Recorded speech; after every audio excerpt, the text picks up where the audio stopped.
आणि आता थेट जाऊया, नवाब मलिक बोलतायत. आमचे जे पंच असताय ते इंडिपेंडेंट पंच असताय. आज जे मी प्रश्न निर्माण करतोय या इंडिपेंडेंट पंचच्या बाबतीत एनसीबीने याचा खुलासा करावा की हा फ्लेचर पटेल कोण आहे, झोनल डायरेक्टर यांच्याशी त्यांचा काय संबंध आहे, त्यांच्या परिवारातल्या लोकांच्या सोबत ते फोटो टाकताय, माय लेडी डॉन सिस्टर या नावाने टॅग करताय आणि झोनल डायरेक्टर समीन वाडखेडे यांचा या फ्लेचर पटेलशी काय संबंध आहे. त्यांच्या पब्लिसिटीसाठी बरेचसे कार्यक्रम ते आयोजित करताय आणि ज्या पद्धतीने या देशामध्ये कुठल्याही CRPC मध्ये जे गुन्हा दाखल होतो त्याच्या बाबतीत कुठलीही केस उभी करायची असेल ते ज्या ठिकाणी घटना घडते किंवा ज्या ठिकाणी जो काही सीज असेल, छापेमारी असेल, त्यासाठी तिकडे जे एखादा प्रतिष्ठित नागरिक, आजूबाजूतली लोक ते बोलून त्यांच्या पंचनामा करणं हे कायदेशीर तरतूद आहे. आता मी काही माहिती आपल्याला देतोय, त्याच्या पंचनाम्याचे फोटो पण माझे ट्विटरवर मी टाकतोय. फ्लेचर पटेलनी कुठले कार्यक्रम आयोजित केले त्याचे फोटो मी माझ्या ट्विटरवर टाकलेले आहे. लेडी डॉन ज्यांना ते सांगताय माय सिस्टर लेडी डॉन, त्याचे फोटो मी टाकलेले आहे. आता एनसीबीनी 3 केसेसमध्ये आजपर्यंत ज्या माझ्याकडे माहिती आलेली आहे, म्हणजे आम्ही गेले 1 वर्षामध्ये जे केसेस झाले त्याची थोडा माहिती गोळा करतो आणि त्याच्यात इंडिपेंडेंट पंचेस कोण कोण आहे त्याची माहिती गोळा करत असताना 3 केसेसमध्ये माझ्याकडे माहिती प्राप्त झालेली आहे. पहिला केस नंबर आहे CR नंबर 38/20, जे सर्च ऑपरेशन करण्यात आला, रेड करण्यात आली, तिथे मालमत्ता बरामद करण्यात आला. त्याच्यात 25 नोव्हेंबर 2020 साली हे पंचनामा करण्यात आला. या पंचनामेमध्ये फ्लेचर पटेल हे पंच आहे. चांगलं आहे, प्रतिष्ठित नागरिक आहे, त्याला पंच करण्यात आला हे आम्ही स्वीकार करतोय. पण पुन्हा एक केस नंबर आहे CR नंबर 16/20, 9 डिसेंबर 2020 साली जे सर्च ऑपरेशन झाला त्याच्यात पण फ्लेचर पटेल हे पंच आहे. मग आणखीन एक पंचनामा आहे CR नंबर 2/21, 2 जानेवारी 2021 ला हे रेड करण्यात आली, त्याच्यात पंचनामा करण्यात आला, त्याच्यात पण पंच हे फ्लेचर पटेल आहे. म्हणजे इंडिपेंडेंट पंच यांच्या फॅमिली फ्रेंड असताय की हे प्रश्न निर्माण होत आहे. इंडिपेंडेंट पंच तुम्ही सांगताय, तुमचे जवळची लोक हे पंचनाम्यामध्ये पंच निर्माण करताय, म्हणजे हे सगळे पंचनामे, ही सगळी कारवाई हे ठरून केली काय हे याच्यातून स्पष्ट होते. CRPC कायद्यामध्ये जर केसेसमध्ये एकच हॅबिच्युअल पंच ठिकठिकाणी केसेसमध्ये दिसत आहे, म्हणजे या केसेसमध्ये तथ्य नाही असा कोर्टाने बरेचदा हे निष्कर्ष काढलेले आहे. म्हणजे जे मी आजपर्यंत बोलत राहिलो की फर्जीवाडा या एनसीबीच्या माध्यमातून सुरू आहे, आता या 3 केसेसमध्ये जे पंच आहेत फ्लेचर पटेल हे एक व्यक्ती 3 केसमध्ये कसे पंच झाले याच्या उत्तर हे समीर वानखेडे यांना देणं हे बंधनकारक आहे, गरजेचं आहे. समीर वानखेडे फ्लेचर पटेलचे काय संबंध आहे, ही लेडी डॉन कोण आहे, फ्लेचर पटेल त्यांच्यासोबत कुठे कुठे जात आहे, कुठला रॅकेट या मुंबईमध्ये सुरू आहे, फ्लेचर पटेल लेडी डॉनच्या सोबत या फिल्म इंडस्ट्रीमध्ये काय दहशत निर्माण करताय. त्या इंडस्ट्रीमध्ये हे सगळे लोक दहशत निर्माण करून पैसे उकळण्याचं काम करताय काय, हे पण सगळे प्रश्न निर्माण होत आहे. आम्ही आज त्यांना पुन्हा सांगतोय की प्रेस कॉन्फरन्स घ्या. 2 प्रेस कॉन्फरन्स झाल्यानंतर खुलासा ज्ञानेश्वर सिंगजींनी केलेला आहे. त्यांनी सांगितलं होता की नवाब मलिक प्रेजुडिस आहे, त्यासाठी हे ते प्रेस कॉन्फरन्सेस घेत आहे. त्यांनी सांगितलं होता की आम्ही इंडिपेंडेंट पंच असतो. हा फ्लेचर पटेल हा पंच तुमचा हा इंडिपेंडंट आहे काय? केवळ तुम्ही ठरवून केसेस खोटे करताय, घरातली माणसं पंच करताय, लोकांना फसवताय. आणि या फिल्म इंडस्ट्रीमध्ये या फ्लेचर पटेल आणि लेडी डॉनच्या माध्यमातून काय उद्योग सुरू आहे याचा खुलासा पुन्हा आज प्रेस कॉन्फरन्स घेऊन या एनसीबीने केलं पाहिजे, ही आम्ही मागणी करतोय. तुम्हाला वाटतं की फ्लेचर पटेलच्या माध्यमातून अशा पद्धतीनं पैशांसाठी हे सगळं केलं जात आहे? आता लेडी डॉन कोण आहे याच्या उत्तर त्यांनी दिलं पाहिजे. लेडी डॉन फिल्म इंडस्ट्रीमध्ये काय करते याची पण माहिती आपण स्वतः गोळा करा. म्हणजे आम्ही जे प्रश्न निर्माण करतोय की इंडिपेंडेंट पंच how it can be a family friend of a officer, हे सगळे प्रश्न आहे. आता खुलासा ते प्रेस कॉन्फरन्स घेऊन करत राहिलेले. मला अपेक्षा आहे या बाबतीत पण ते प्रेस कॉन्फरन्स घेऊन खुलासा करतील. सर, फोटोमधनं असं कुठेतरी दिसतंय की त्या ज्या लेडी डॉन म्हणतात त्या समीर वानखेडेंच्या बहीण किंवा त्यांचे नातेवाईक दिसत आहेत. नाही, आता हे लेडी डॉन सिस्टर असंच मला हे सगळं दिसलेलं आहे. पण काही लोक मला बोलत आहे की हे ॲड्व्होकेट आहे, लॉ फर्म याचा आहे, चित्रपट सेनेच्या एका राजकीय पक्षाचे ते नेते आहे. फिल्म इंडस्ट्रीमध्ये बरेचसे लोक त्यांच्या ऑफिसमध्ये हजेरी लावत असतात. वानखेडे हे फिल्म इंडस्ट्रीला टार्गेट करत आहे. हे फ्लेचर पटेल, लेडी डॉन, हे कुठला नेक्सेस आहे मी काय बोलू शकत नाही. जेव्हा माहिती येईल त्याच्या बाबतीत या नेक्सेसच्या बाबतीत पण पर्दाफाश करू. पण हे अशा पद्धतीनं पंच एकच वापरून ह्या ज्या कारवाई केल्या जातात, प्रत्येक ठिकाणी या पंचाला बोलवून अशा पद्धतीनं कारवाई केल्या जातात असं तुमचं म्हणणं आहे? नाही, निश्चित रूपाने पंचनाम्याची एक पद्धत आहे. एकच व्यक्ती प्रत्येक केसमध्ये जर पंच असेल तर हे केसेस खरे आहे की खोटे हे कोर्टामध्ये प्रश्न निर्माण होत आहे. मला वाटते हॅबिच्युअल पंच, family friend of Sameer Wankhede, हेच हा विषय आहे. तेच प्रश्न आम्ही निर्माण करतो, त्याचे उत्तर वानखेडेजी देतील. सर, ह्या लेडी डॉन विषयी तुम्ही म्हटलं त्या एका पक्षाशी संबंधित आहे. कुठच्या पक्षाशी कोणत्या पक्षाशी संबंधित? ठीक आहे, थोडा शोध केला पाहिजे पत्रकारांनी. हिंदी में ज्यादा बताइए. आज ट्विटर के जरिए मैंने कुछ चीज़ों की खुलासा करने का ऐलान किया था. धीरे धीरे खुलासा हो रहा है. आप लोग आ गए तो निश्चित रूप से कुछ आपसे भी बातें कर देता हूँ. जिस तरह से 6 तारीख को हमने प्रेस कॉन्फ्रेंस की, प्रेस कॉन्फ्रेंस के बाद हमने ये बताया कि जो क्रूज पे रेड की कहानी गढ़ी गई ये फर्जी थी. इस रेड के दौरान 2 व्यक्तियों के हमने तस्वीरें जारी की. जो एक सेल्फी वायरल हुई थी, वीडियो वायरल जो हमने जारी की, उसमें एक व्यक्ति जो फरार मुजरिम है केपी गोसावी, वो आर्यन खान को घसीट के ले जाते हुए हमने वीडियो जारी किया था.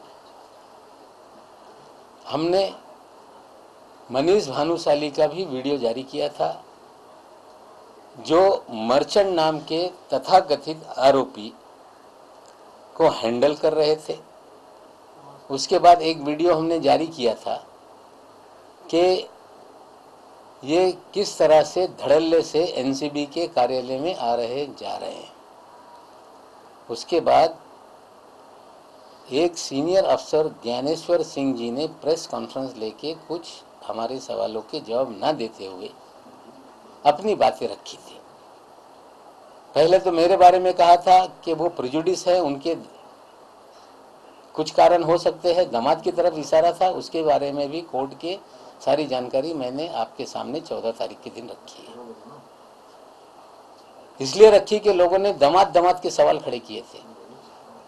और उसी दिन ज्ञानेश्वर सिंह जी ने ये कहा था कि ये दोनों हमारे इंडिपेंडेंट पंच हैं. 2 तारीख से पहले इन लोगों को हम नहीं जानते.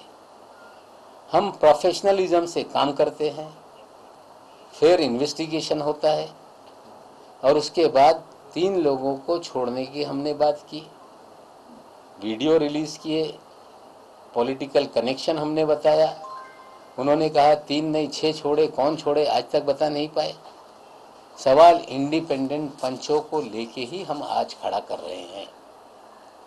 फ्लेचर पटेल नाम का व्यक्ति कौन है, इसका जवाब समीर वानखेड़े जी को देना होगा। ये फ्लेचर पटेल, उसने अपने सोशल मीडिया अकाउंट पे एक तस्वीर डाली है जिसमें माय सिस्टर लेडी डॉन के नाम से एक पोस्ट की है, जिसमें वो महिला कौन है इसका जवाब वानखेड़े जी दें। हम आपको बताते हैं कि कोई भी सीआरपीसी हो, क्रिमिनल केसेस हो, देश में एक पंचनामा किया जाता है कि अगर कोई सीजर है तो क्या पकड़ा गया, उसे सील किया जाता है। उस पर भी बहुत सारे सवाल हमने खड़े किए थे। और एक इंडिपेंडेंट व्यक्ति उसी जगह पे कोई मिल जाए जिसको वहाँ पे गवाह पंच बना के पंचनामा किया जाए। लेकिन ये फ्लेचर पटेल साहब जो वानखेड़े साहब के करीबी नज़र आते हैं, उनका महिमा मंडल करने में व्यस्त नज़र आते हैं। वे एक महिला के साथ अपने फेसबुक पे लेडी डाउन करके फ़ोटो डालते हैं। आपको बता दें कि एक केस नंबर है CR नंबर 38/20, जिसमें 25/11/2020 में कार्रवाई की गई, दबिश दी गई या छापा मारा गया। उसमें फ्लेचर पटेल ये पंच गवाह करके उस केस में हैं। उसके बाद दूसरा एक केस है CR नंबर 16/20,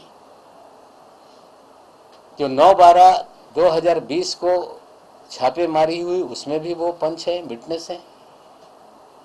तीसरा एक मामला है CR नंबर 2/21, 2 जनवरी 21 के दिन छापेमारी की गई, उसमें भी वो विटनेस और पंच है। सवाल हम खड़ा कर रहे हैं, क्या किसी अधिकारी के पारिवारिक मित्र का पंच होना ये कितने हद तक सही है? क्या वही व्यक्ति 3 अलग अलग केसों में, जो आज तक हमें पंचनामा प्राप्त हुआ है, हम उस पर और काम कर रहे हैं, वो पंच है, क्या ये कानूनी रूप से सही है? सवाल उठता है कि परिवार का एक दोस्त जो खुलेआम अपने सोशल मीडिया में चीज़ों को डालता है, जो अधिकारी का महिमा मंडल करता है, वो 3 केसेस में पंच है, तो ये सारे केसेस बनाए गए क्या जिस वक्त छापेमारी की गई, क्या उस इलाके में कोई व्यक्ति नहीं था? इंडिपेंडेंट पंच क्यों नहीं मिला? पारिवारिक मित्र को पंच क्यों बनाया गया? ये सारी चीज़ें दर्शाती है कि सारा ये हैबिचुअल पंच इनके अपने हैं। मामले फर्जी बनाए जाते हैं, अपने ही लोगों को विटनेस और पंच बनाया जाता है, और लोगों को, जैसे कि मैंने पहले भी क्लेम किया कि फर्जीवाड़ा एनसीबी के जरिए चल रहा है। 2 प्रेस कॉन्फ्रेंस के बाद एनसीबी ने प्रेस कॉन्फ्रेंस ली। आशा करते हैं कि आज भी फ्लेचर पटेल के 3 पंचनामा, पारिवारिक संबंध, इस पर एनसीबी प्रेस कॉन्फ्रेंस लेके इन सवालों का जवाब देगी। आपने लेडी डॉन का एक जिक्र किया है, क्या एग्जैक्टली रेफरेंस है और किसने ये देखिए, उन्होंने फ्लेचर पटेल ने अपने, जो मैंने अपने ट्विटर पे फोटो डाली है, उसमें उन्होंने उल्लेख किया है सिस्टर लेडी डॉन। हमने देखा वकील है वे, एक पॉलिटिकल पार्टी के चित्र पर सेना की वो नेता है। हम पूछना चाहते हैं कि लेडी डॉन कोई नेक्सस चल रहा है क्या फिल्म इंडस्ट्री पे दबाव डालने के लिए? क्या फिल्म वालों को टारगेट किया जा रहा है फ्लेचर पटेल के जरिए, नेक्सस करके कोई दबाव निर्माण करके कुछ चीज़ें चल रही हैं क्या? ये सारे सवाल हैं। और हमें लगता है कि प्रोफेशनल एजेंसी प्रोफेशनल तरीके से काम करती है, तो ये प्रोफेशनलिज्म का भी प्रोफेशनल तरीके से जवाब देगी, हम आशा करते हैं। फिर एक सवाल पूछूंगा मैं कि जिस प्रकार से एनसीबी का क्रैकडाउन चल रहा है पूरे फिल्म इंडस्ट्री पे, हमने देखा कि एक्टर हो, एक्ट्रेस हो या फिल्म इंडस्ट्री से जुड़े लोग जो है इनके घर पे छापे मारे जाते हैं, उनके घर से 2 ग्राम 5 ग्राम या 3 ग्राम चरस गांजा जो मिलता है वो सीज किया जाता है। देखिए ये और अब आप जो बता रहे हैं कि लेडी डॉन जो है, जिसका उल्लेख आपने किया है, जिसका जिक्र किया है, वो भी कहीं ना कहीं चित्रपट सेना यानी फिल्म इंडस्ट्री से लिंक है, तो ये पूरा लिंक क्या है? देखिए यही सवाल सारे हैं कि आप 2 ग्राम 4 ग्राम को लेके फिल्म इंडस्ट्री के लोगों को टारगेट करते हैं, सिलेक्टिव लीक की जाती है, परेड लगाई जाती है अभिनेता अभिनेत्रियों की। लेडी डॉन एक पॉलिटिकल पार्टी की चित्रपट सेना की नेता है और मेरी जानकारी है वो आपकी रिश्तेदार है। फ्लेचर पटेल उसे लेडी डॉन कहता है। तो कहीं कोई बड़ा खेल तो इस शहर में नहीं चल रहा है। एक तरफ शहर को, सरकार को, लोगों को, फिल्म इंडस्ट्री को बदनाम करना और फ्लेचर महोदय के माध्यम से इस शहर में क्या खेल चल रहा है, यही सवाल है। हम बहुत सारी चीज़ें जुटा रहे हैं, जैसे जैसे जानकारी आएगी हम धीरे धीरे चीज़ों को आपके सामने रखेंगे। जो पहले सवाल खड़े किए 2 बार, उसका जवाब नहीं आया। उम्मीद करते हैं कि इस बार सीधे कुछ चीज़ें ऐसी सामने आई है कि जो कई सवालों को खड़ा करती है। आशा करते हैं कि इसको लेके खुलासा स्वयं वानखेड़े साहब एक ही करेंगे। बंदा एक ही साल में 3 अलग अलग केस में अगर पंच है, तो इस केस की हम कहें तो ट्रस्ट कितना कर सकते हैं? यही कोर्ट में ये टिकने वाला नहीं है। जब इंसान गलतियां करता है तो बहुत सारी गलतियां साथ में प्रूफ के रूप में छोड़ता जाता है। अगर सही केसेस होते हैं इस तरह की चीज़ें नहीं होती। मैं पहले दिन से कह रहा हूं कि फर्जीवाड़ा है और ये फर्जीवाड़ा हम जो एक्सपोज कर रहे हैं उसी की कड़ी में ये आज तीसरा एक्सपोज हमने किया है। सर, क्या हम इन मामलों को लेकर कहीं शिकायत करने वाले हैं या फिर महज इसको एक्सपोज करके छोड़ देंगे? क्योंकि अगर गलत देखिए ऐसा है, जनता की अदालत में चीज़ें जा रही हैं। ये सारे मामले न्यायालय में चल रहे हैं। जिन लोगों को गलत तरीके से फ्रेम किया गया है ये सारी चीज़ें वे न्यायालय में रखेंगे। पहली प्रेस कॉन्फ्रेंस के बाद दामाद दामाद दामाद का शोर मच रहा था। आप सभी पत्रकार मुझसे पूछ रहे थे कि आपके दामाद पे कार्रवाई हुई इसलिए आपने ये सारे सवाल खड़े किए। बीजेपी के नेता ये कह रहे थे कि दामाद का जो दुख है उसके खुन्नस में ये नवाब मलिक सारे आरोप लगा रहा है, लेकिन उसकी जमानत 27 तारीख को पिछले महीने में हुई थी। उसका ऑर्डर हम इंतजार कर रहे थे। जस्टिस ए जोगलेकर साहब ने 12 तारीख को जो इसी महीने के उस पर दस्तखत किए, 13 तारीख को वो लोड हुआ। हमने 13 तारीख के दिन ऑर्डर निकाला, 14 तारीख को आपके सामने रखा। उसके पहले भी कुछ अखबारों में आया। उस मामले में भी जो मामले बनते नहीं थे उसमें सारे दफाएं लगा के फ्रेम किया गया। इस तरह का सीधे सीधे सारा ऑर्डर में लिखा हुआ है। हम उस मामले को क्वैश करने के लिए कोर्ट में जा रहे हैं। हमें लगता है जो जो लोग इससे प्रताड़ित हुए हैं ये सारी चीज़ें न्यायालय में रखेंगे और न्यायालय में भी सारे मामले मुंह के बल तो गिरेंगे। लेकिन मैं अपना आज फिर कह देता हूँ कि हमारे दामाद की लड़ाई हमारी बिटिया लड़ रही है। इस लड़ाई को लॉजिकल एंड तक वो ले जाएगी।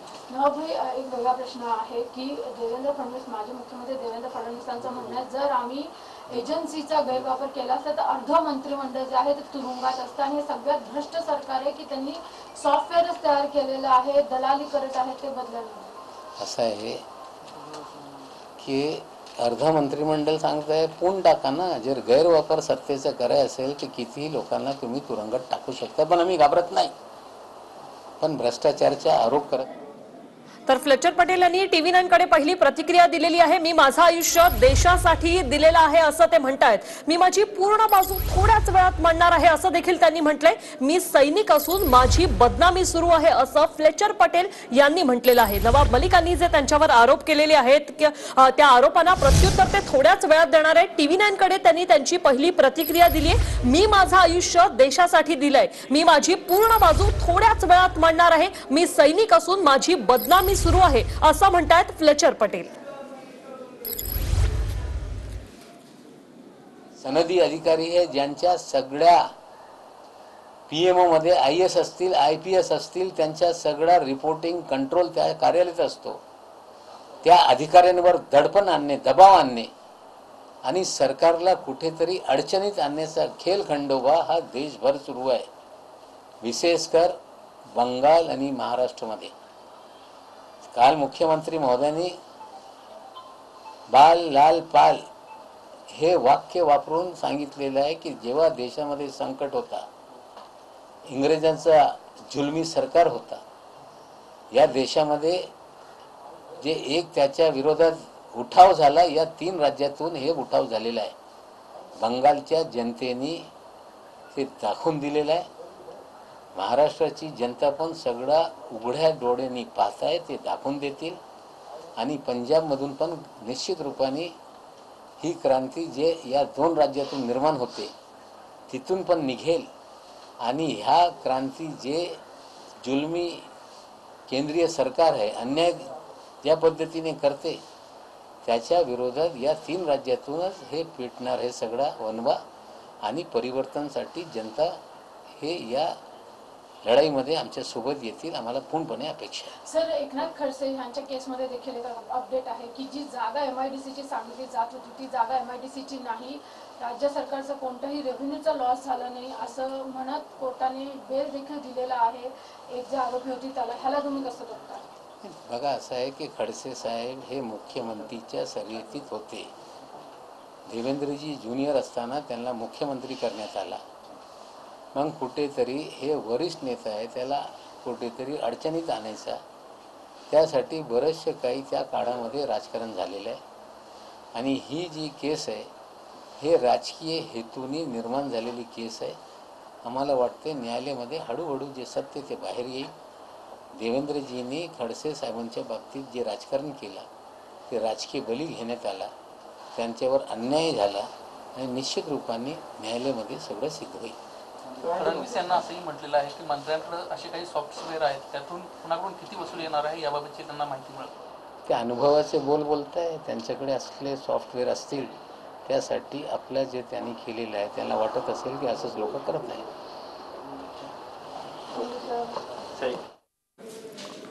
तर होते नवाब मलिक यांनी एनसीबी आणि एनसीबीच्या कारवाईवर प्रश्नचिन्ह उपस्थित केलेले आहेत. एनसीबीने फ्लेचर पटेल कोण याचा खुलासा करावा असा प्रामुख्याने सवाल त्यांनी विचारलेला आहे. त्याचप्रमाणे समीर वानखेडेंसोबतचे फोटो त्यांनी ट्विट केले आणि समीर वानखेडे आणि यांच्यातला नेमका संबंध काय असा प्रश्न देखील नवाब मलिकांनी उपस्थित केलेला आहे. तर पंचनामे आणि कारवाई ठरवून केली का असंही मलिक विचारतायत. एनसीबीच्या 3 पंचांवर मलिकांनी हा आरोप केलाय.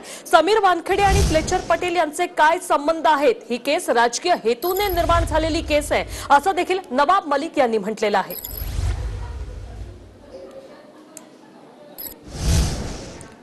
तर फोटोमधील लेडी डॉन कोण आहे असा देखील प्रश्न त्यांनी विचारलेला आहे. ही कारवाई आणि पंचनामे ठरवून केले आहेत का असा देखील प्रश्न त्यांनी उपस्थित करत एनसीबीच्या कारवाईवर प्रश्नचिन्ह उपस्थित केलेलं आहे. 3 केसेसमध्ये फ्लेचर पटेल हेच पंच आहेत. हे फ्लेचर पटेल नेमके कोण आहेत याचा खुलासा एनसीबीने करावा असं देखील मलिक म्हणतात.